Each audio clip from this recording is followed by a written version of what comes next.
déplace pas les billes. Hein.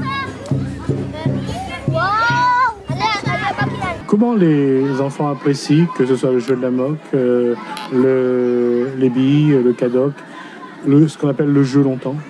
En fait, pour la plupart des enfants, c'est une découverte en fait. Il y a même un enfant hier qui m'a dit il va demander à sa mère de lui acheter des billes, des sacs de billes.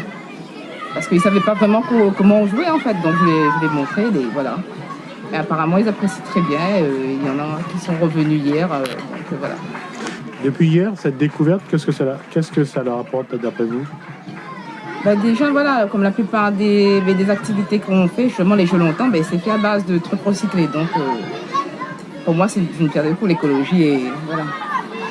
Et pour les enfants eux-mêmes, au-delà de la découverte, est-ce que c'est vraiment ludique ou c'est... Oui, c'est ludique, oui, parce qu'ils ne pensaient pas, déjà avec les boîtes de conserve, ils ne pensaient pas qu'on pouvait faire ça. Donc il y a des enfants qui ont dit, désormais je vais dire à maman de ne pas jeter les boîtes. Donc voilà, pour moi c'est ludique. En fait, c'est de la découverte. Je ne sais pas comment dire. Ou, que ce soit à l'âge ou l'âge, c'est la rencontre de deux mondes? Oui.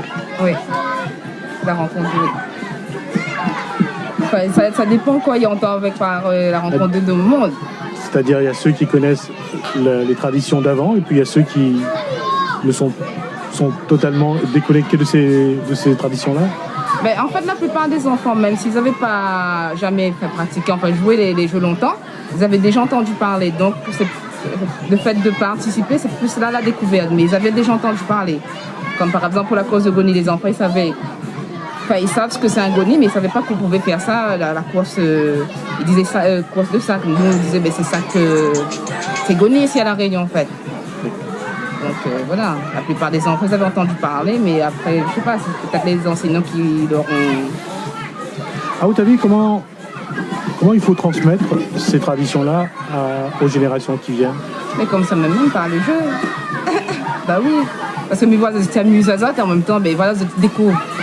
Il n'a rien de mieux qu'on voit Marmaille courir comme ça dans un sac de nuit, devant un PlayStation. Enfin, ce qu'il dit, Marmaille, il est enfermé comme il est dans la chambre, il ne sort plus, il n'a que l'ordinateur, que les jeux. Donc, pour moi, ça, c'est un truc qu'il faut toujours transmettre.